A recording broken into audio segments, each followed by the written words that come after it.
नमस्ते छात्र मित्रों। इयत्ता 8वीं, विषय हिंदी और पहली इकाई का 7वां पाठ मेरे रजा साहब। आज हम इसकी जानकारी हासिल करेंगे। इस पाठ की लेखिका है सुजाता बजाज। लेखिका का परिचय देखिए। इनका जन्म 1958 जयपुर राजस्थान में हुआ। सुजाता बजाज जी एक प्रसिद्ध चित्रकार हैं। आजकल आप पेरिस में रहती हैं। आपके चित्र एवं मूर्तिकला भारतीय रंग में डूबी हुई रहती है।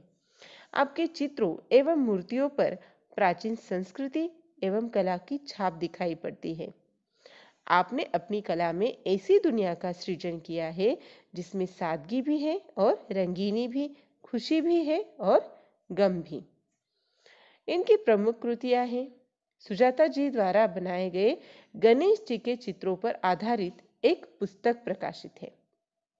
गद्य संबंधी जानकारी देखिए। प्रस्तुत पाठ में प्रसिद्ध चित्रकार सैयद हैदर रजा के बारे में लेखिका सुजाता बजाज ने अपने संस्मरण लिखे हैं। यहाँ रजा साहब के सर्वधर्म समभाव, मानव मात्र से प्रेम, युवा कलाकारों को प्रोत्साहन, उनकी जिज्ञासा वृत्ति, कृतियों के प्रति लगाव आदि गुणों को दर्शाया है। इस पाठ में एक सच्चे कलाकार के दर्शन होते हैं। पाठ की तरफ ध्यान दीजिए छात्र मित्रों। 23 जुलाई सुबह सुबह ही समाचार मिला, रजा साहब नहीं रहे। और यह सुनते ही मानस पटल पर यादों की एक कतार सी लग गई। लेखिका बताती है कि 23 जुलाई के दिन सुबह ही उनको एक खबर प्राप्त हुई कि रजा साहब दुनिया से चल बसे। और यह सुनते ही उन्हें रजा साहब की कुछ यादें याद आई। पिछले फरवरी की ही बात है। मैं दिल्ली पहुंची थी अपनी गणपति प्रदर्शनी के लिए। वह बताती है कि पिछले फरवरी जब उनकी दिल्ली में गणपति प्रदर्शनी थी तब की। सोच रही थी कि रजा साहब शायद अपनी व्हील चेयर पर मेरी प्रदर्शनी के उद्घाटन के अवसर पर आ जाए, पर उस रात कुछ अनहोनी सी हुई।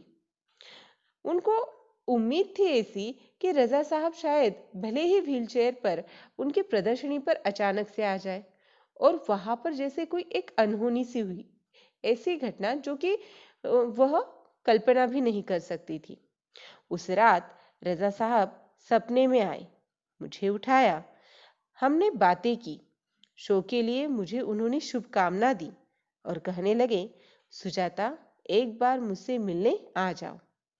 देखिए, उसी रात उन्हें सपना आया और सपने में रजा साहब दिखे।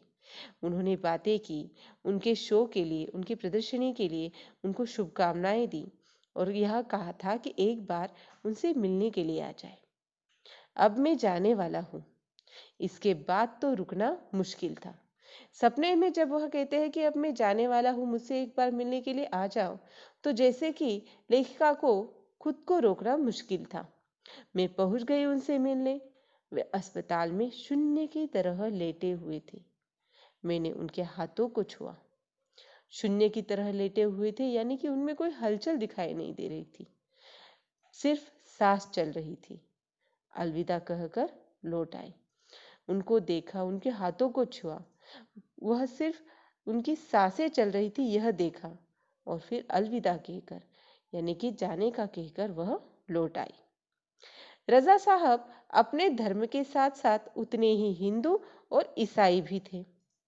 देखिए, यहाँ पर रजा साहब के सर्वधर्म समभाव का गुण लेखिका बताते हुए कहती है कि वह अपने धर्म के साथ, यानी कि वह इस्लाम धर्म के थे, मुस्लिम थे, लेकिन वह उतने ही हिंदू और ईसाई भी थे।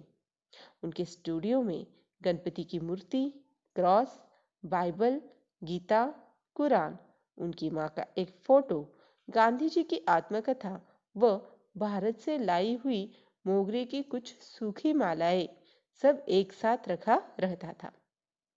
देखिए, सिर्फ उनके बोलने के गुण के लिए नहीं, तो उनका जो स्टूडियो था जहाँ पर वह कार्य करते थे, वहां पर उन्होंने भगवान गणपति की एक मूर्ति रखी हुई थी।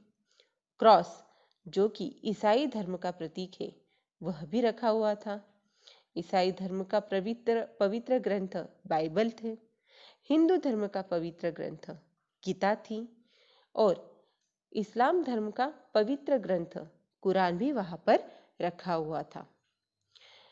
वे गणेश को भी पूजते थे और हर रविवार को सुबह चर्च भी जाते थे। देखिए, यहाँ पर उन्होंने बताया है कि वह भगवान गणेश का भी पूजन करते थे और यही नहीं तो रविवार के दिन सुबह को वह चर्च भी जाया करते थे। एक दिन जहांगीर आर्ट गैलरी में प्रदर्शनी देखते हुए किसी ने कहा, अरे यह तो एस.एच. रजा है। देखिए, जहांगीर आर्ट गैलरी में है, तो वहां पर जब प्रदर्शनी चल रही थी उस वक्त किसी ने कहा कि अरे यह तो एस.एच. रजा है।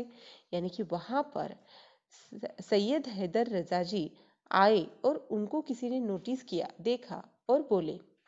मैं एकदम सावधान हो गई क्योंकि मेरी सूची में उनका भी नाम था। मैंने उनके पास जाकर कहा, रजा साहब आपसे बात करनी है। देखिए, लेखिका सुजाता बजाज कहती है कि उन्होंने जब रजा साहब को देखा तब वह उनसे बात करने के लिए उनके पास गई। वे देखते ही रह गए। उन्होंने मुझे इंटरव्यू दिया, बहुत सारी बातें हुई। अचानक मुझसे पूछने लगे कि आप और क्या क्या करती हैं। देखिए, जब लेखिका ने उनके पास जाकर कहा कि उनसे बात करनी है, तब उन्होंने उनको देखा, उन्हें इंटरव्यू भी दिया, इंटरव्यू यानी कि साक्षात्कार भी दिया। और फिर लेखिका से पूछने लगे कि आप और क्या क्या करती है। तब लेखिका ने कहा, मैंने कहा, मैं कलाकार हूँ, पेंट करती हूँ। वे तुरंत खड़े हो गए और कहने लगे, चलो तुम्हारा काम देखते हैं।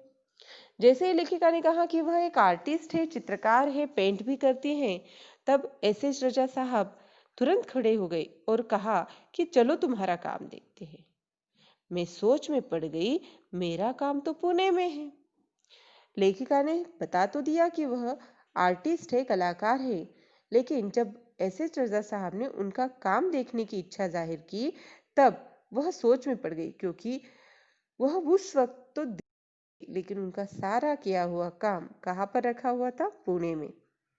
उन्हें बताया तो वे बोले, चलो पुणे।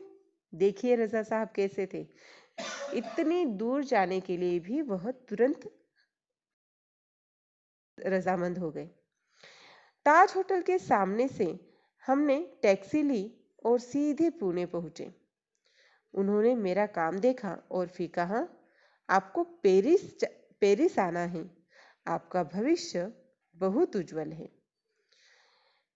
देखिए, जैसे ही उन्होंने पुणे जाकर लेखिका का काम देखा, वह इतने प्रभावित हो गए कि उन्होंने लेखिका से कहा कि आपको पेरिस आना है। पेरिस यानी कि विदेश में, क्योंकि उनका भविष्य बहुत उज्जवल है, यानी कि उनमें इतनी अच्छी कला है कि वह विदेश में भी अपनी कला का प्रदर्शन बहुत अच्छी तरह से कर सकती है। और यह उन्होंने उनको एक तरह से बधाई देते हुए कहा। देखिए छात्र मित्रों, इस पाठ के इस पहले भाग में, इस वीडियो में इतनी ही जानकारी आज हम लेंगे। इसके आगे की जानकारी हम अगले वीडियो में लेंगे। तब तक घर पे रहिए, स्वस्थ रहिए। धन्यवाद।